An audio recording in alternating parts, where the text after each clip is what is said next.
कचेरी रोड।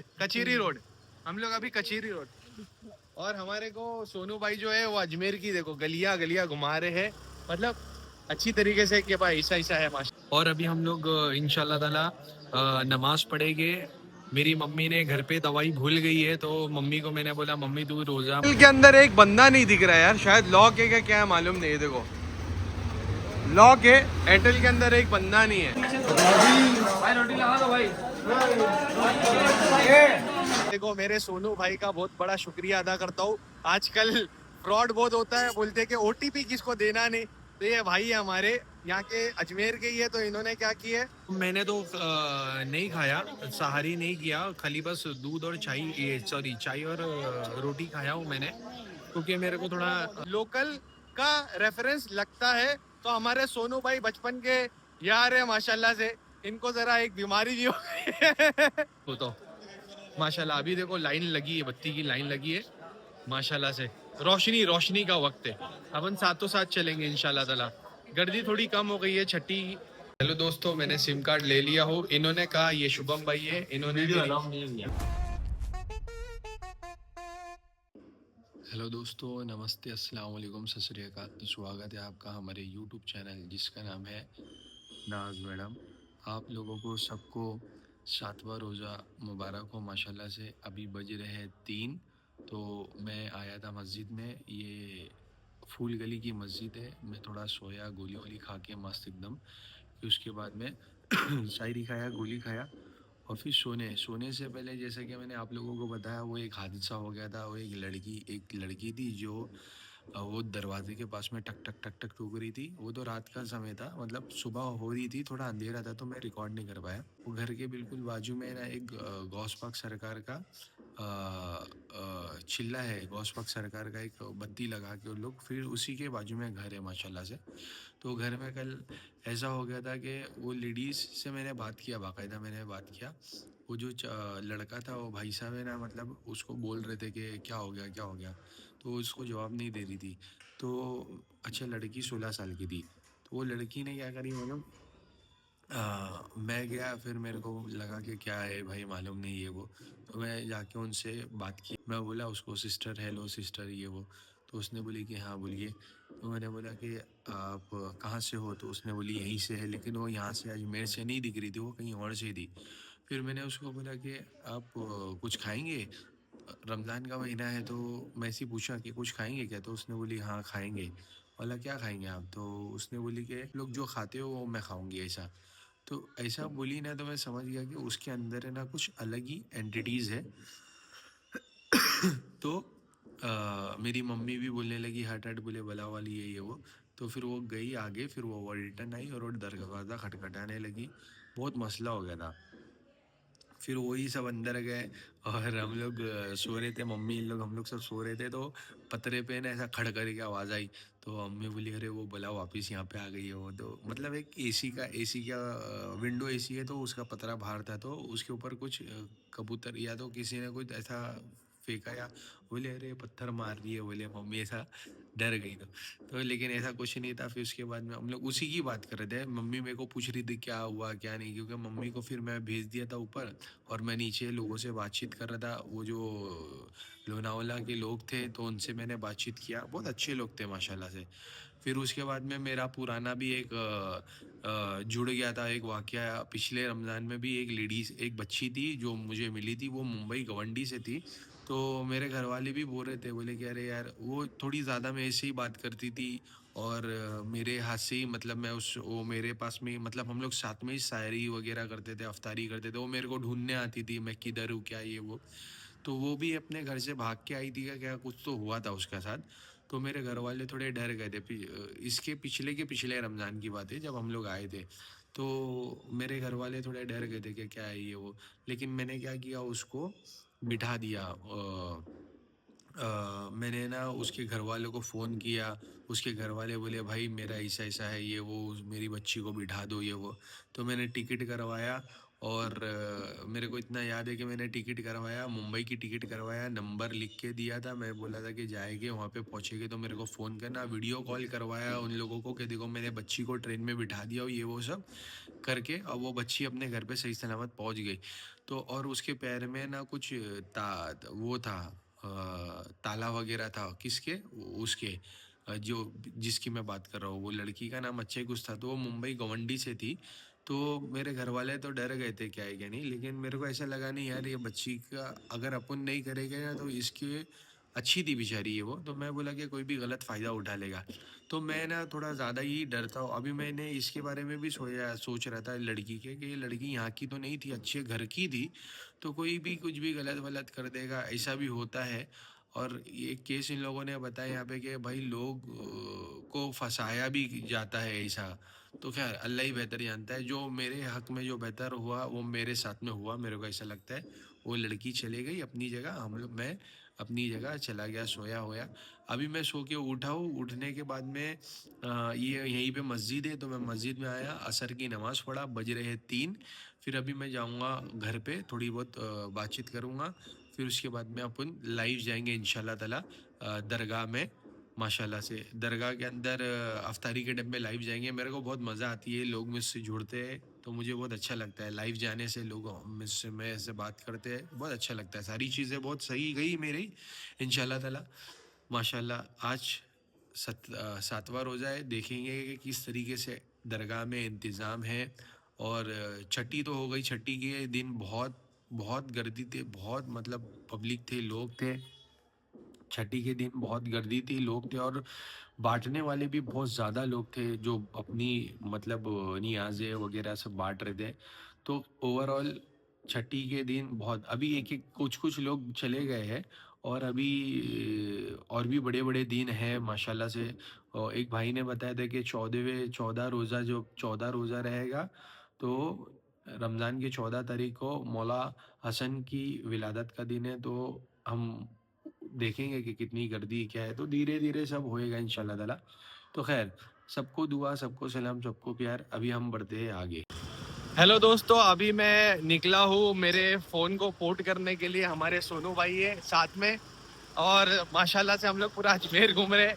मैं गया था जियो के ऑफिस में, उसने मेरे को बोला कि आपको पहले पोर्ट कराने से पहले पहले सिम को पहले पोर्ट कराना पड़ेगा आपको, फिजिकल सिम लेके, फिर उसके बाद में ई सिम में कन्वर्ट कराना पड़ेगा। ये प्रोसीजर बताया उन्होंने। फिर उन्होंने बोले कि यार तुम वहीं पे करवा लो, बोले किधर बॉम्बे में करवा लो। तो मैं बोला ठीक है, देखता हूँ मैं। फिर अभी मैं जा रहा हूँ एयरटेल की ऑफिस में इंशाल्लाह ताला। एयरटेल की ऑफिस है चेरी रोड, कचेरी रोड। हम लोग अभी कचेरी रोड, और हमारे को सोनू भाई जो है वो अजमेर की देखो गलियां गलियां घुमा रहे हैं, मतलब अच्छी तरीके से कि भाई ऐसा ऐसा है माशाल्लाह। तो हम लोग कचेरी रोड है ना अंकल? हाँ, चलो पूछते पूछते हम लोग निकले, कचेरी रोड के पास जा रहे हैं। और मैं अभी जियो की ऑफिस जो थी ना, वो स्टेशन के पास में ही थी। क्या नाम था इस जगह का स्टेशन के पास? कचेरी रोड, नहीं नहीं, वो जियो की ऑफिस मार्टन ब्रिज के सामने। मार्टन ब्रिज के सामने हम लोग गए थे। तो वहां पे तो मेरे को प्रोसीजर पता चल गया, बहुत लंबी कर रहे थे। अभी एयरटेल में जाके देखते हैं कि क्या है हिसाब किताब। तो दोस्तों हम लोग यहाँ पे अभी कचेरी रोड के पास में तो आ गए कि उसने बोला कि बस स्टैंड के पास जाना पड़ेगा, तो हम लोग जा रहे हैं बस स्टैंड के पास में। एक से पूछे हम लोगों ने। अभी मैं देखते देखते जा रहा हूँ कि भाई जियो की ये अपना एयरटेल की ऑफिस, ए देखो दिखी दिखी दिखी, एयरटेल की ऑफिस दिख गई हमारे को। अभी एयरटेल वाले के पास में जाके बात करते हैं। एयरटेल के अंदर एक बंदा नहीं दिख रहा है यार, शायद लॉक है क्या है मालूम नहीं। देखो लॉक है, एयरटेल के अंदर एक बंदा नहीं है। एयरटेल में एक भी बंदा नहीं है, मालूम नहीं क्यों। बज रहे हैं 5। अब वो शायद मुसलमान होगा तो नमाज को गया होगा क्या, क्या पता नहीं। पूछते कहाँ गया भाई। Welcome to Airtel Kacheri road Ajmer. Okay okay. तो फिर माशाल्लाह से अभी हम लोग आए, देखते हैं कि क्या मामला है। मेरे को पोर्ट करवाना है, मेरा ई सिम है, वही उसी के प्रोसेस के लिए आया हूँ यार मैं, क्योंकि मेरा रिचार्ज वोडाफोन का खत्म होने वाला है, और वोडाफोन का नेटवर्क बहुत खराब है और सही नहीं है यार। मेरे को अभी इसलिए पोर्ट करना है, और बहुत सारा रीजन भी है। तो दोस्तों हम लोग गए थे ना, तो एयरटेल वाले की ऑफिस में हम लोगों ने फोन किए, तो बोलने लगा, वो क्या बोल रहा था, बोले 1 घंटे बाद आऊंगा। तो मैंने बोला यार भाई तू आ आराम से। ये बस फिर हम स्टैंड आ गया है। लोग बड़ी जो है ना बड़ी ऑफिस वहाँ जा रहे हैं, बस स्टैंड के पास में है। बस स्टैंड आ गया, अभी हम लोग बड़ी ऑफिस एयरटेल की बड़ी ऑफिस में जा रहे हैं। हेलो दोस्तों, हम लोग देखो एयरटेल की बड़ी गैलरी में पहुंच गए हैं माशाल्लाह से। अभी देखते हैं यहाँ पे क्या काम होता है। अभी एयरटेल की गैलरी में पहुंचा हूँ मैं, इंशाल्लाह ताला देखते हैं यहाँ पे क्या बोलते हैं क्या नहीं बोलते हैं, उसके बाद में इंशाल्लाह आपको अपडेट देता हूँ। हेलो दोस्तों, मैंने सिम कार्ड ले लिया हूँ। इन्होंने कहा ये शुभम भाई है, इन्होंने मेरी पूरी की पूरी मतलब डिटेल लिए, सब सारी चीजें लिए है। और मैं अभी राजस्थान में हूँ। और ये जो भाई है हमारे, उन्होंने शुभम भाई ने हमारे को, अच्छा मैं थैंक यू बोलना चाहता हूँ मेरे भाई का, क्योंकि एक लोकल रेफरेंस लगता है इन लोगों का। पेमेंट करना है मेरे को, पेमेंट करना है तो लोकल रेफरेंस लगता है। तो मैंने ले लिया हूँ सिम फिजिकल। 3 दिन के बाद में मेरा जो नेटवर्क है वो गायब चला जाएगा। फिर उसके बाद में मुझे यहीं पे आना है, ये मैडम के पास में आना है। मैडम ने बोले कि 3 दिन के बाद में आना, इसको किसी में डाल देना, जब आपका नेटवर्क आ जाएगा तो यहाँ पे आना, मैं आपको ई सिम करवा दूंगी। ये है मामला मेरा। लेकिन सर्विस मेरे को अच्छी लगी, सब कुछ ठीक था, बढ़िया था, मेरा जल्दी से जल्दी हो जाएगा। मैं धन्यवाद कहता हूँ इन लोगों का। देखो मेरे सोनू भाई का बहुत बड़ा शुक्रिया अदा करता हूँ। आजकल फ्रॉड बहुत होता है, बोलते हैं कि ओटीपी किसको देना नहीं।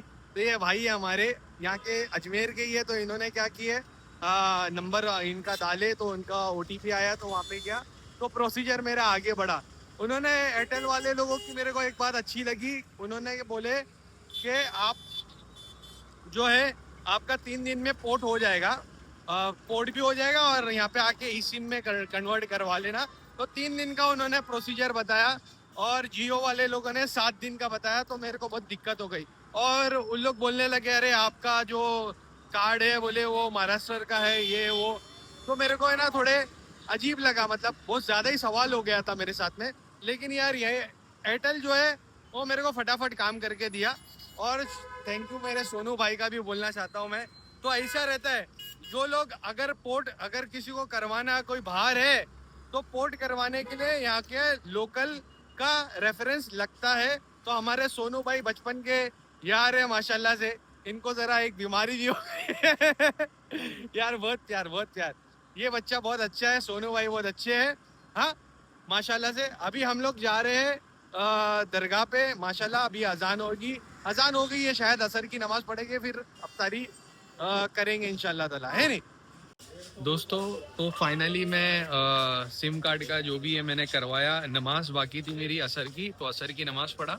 अभी दरगाह में जा रहा हूँ, ख्वाजा करीमनाथ सरकार के दरबार पे माशाल्लाह। 2 नंबर गेट से मैंने एंट्री ले लिया। अभी मैं जाता हूँ, अभी बत्ती का टाइम होने वाला है, तो ये लोग यहाँ पे मेहमान रहते ही है माशाल्लाह से। अभी बत्ती का टाइम होने वाला है, तो अपन बत्ती में भी खड़े रहेंगे। और अभी जाते हैं लाइव जाएंगे इंशाल्लाह ताला। फिर उसके बाद में लाइव से हटके वापस से आपसे कनेक्ट होता हूँ माशाल्लाह। अभी देखो लाइन लगी है, बत्ती की लाइन लगी है माशाल्लाह से। रोशनी का वक्त है, अपन साथों साथ चलेंगे इंशाल्लाह ताला। गर्दी थोड़ी कम हो गई है, छठी खत्म हो गई है, तो गर्दी थोड़ी कम हो गई है। लोग चले गए अपने अपने घरों पे, कुछ लोग है, ज्यादा लोग नहीं है माशाल्लाह से। अभी लाइव आते, ये देखो चालू हो गया, नगारा चालू हो गया, बत्ती चालू हो गया। अभी बज रहे हैं 4:30, मतलब 4:45 हो रहे हैं, 5 बजने वाले हैं। हम लोगों ने साहरी कर लिया है, मेरी पूरी फैमिली ने साहरी कर ली है। 8वां रोज़ा है आज माशाल्लाह, 8वें रोज़े की साहरी हो गई है। और अभी हम लोग इंशाल्लाह ताला नमाज पढ़ेंगे। मेरी मम्मी ने घर पे दवाई भूल गई है, तो मम्मी को मैंने बोला मम्मी तू रोज़ा मत रखना। तो मम्मी ने बोली हाँ ठीक है, लेकिन ज़िद्दी है वो मम्मी, मेरे को मालूम है, लेकिन मैं घर पे आके मम्मी को दवाई खिलाऊंगा, क्योंकि मम्मी का भी थोड़ा सेहत का भी ध्यान रखना है। तो मम्मी को दवाई खिलाना है। हम लोग सब रोज़ा रखे हैं माशाल्लाह से, हमने शायरी कर ली है। और मकबरे के अंदर अजमेर में मकबरा है, ख्वाजा करीमनाथ सरकार की दरगाह में एक मकबरा करके एक जगह है, तो वहाँ पे शायरी का इंतज़ाम था। अंजुमन, यहाँ पे अंजुमन ट्रस्ट है, उनकी जानिब से था माशाल्लाह। बहुत अच्छे से इत्मीनान से बिठा के हम लोगों को शायरी करवाए उन्होंने। चिकन का सालन था, और दाल थी, चावल थी, रोटी थी, और खीर भी थी माशाल्लाह। और एक बंदे ने हमारे को पूरी बांटे थे, हम लोगों ने खीर पूरी भी खाया माशाल्लाह से। तो मैंने तो नहीं खाया, सहारी नहीं किया, खाली बस दूध और चाय और रोटी खाया हूँ मैंने, क्योंकि मेरे को थोड़ा ज़्यादा हैवी हो गया था, इसीलिए मैंने ओवरईट मारा हूँ। तो खैर ओवरऑल मैं आप लोगों को बताता हूँ, हमारे को बहुत अच्छा लगा, मज़ा आ गई। मेरे ख्वाजा करीमनाथ सरकार हमेशा खिलाते हैं, साहिरी भी करवाते हैं, अफ्तारी भी करवाते हैं माशाल्लाह। और मैं बोलूँगा आप लोगों को कि आप लोग ज़रूर रमज़ान में ज़रूर आइए ख्वाजा करीमनाथ सरकार के दरबार पे। और मैं आपको बताता हूँ कि अभी हम लोग नमाज पढ़ेंगे, फिर उसके बाद में घर पे जाएंगे। मैं लाइव था, लाइव में बहुत लोगों से मैंने बातचीत करा, बहुत अच्छे लोग थे और थोड़े दूसरे लोग भी आए थे, लेकिन सबको दुआ है, सबको प्यार है, सबको सलाम है इंशाल्लाह। और मैं आपको बता देता हूँ रमज़ान मुबारक, 8वां रोज़ा सबको मुबारक हो माशाल्लाह से। अभी मैं नमाज़ पढ़ूंगा, नमाज़ पढ़ के जाऊँगा घर पे, फिर सोऊंगा, फिर उसके बाद में ज़ोहर की नमाज़ में उठेंगे।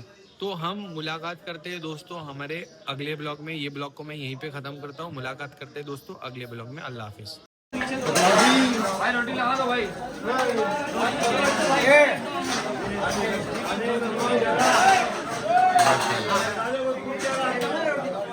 माशाल्लाह।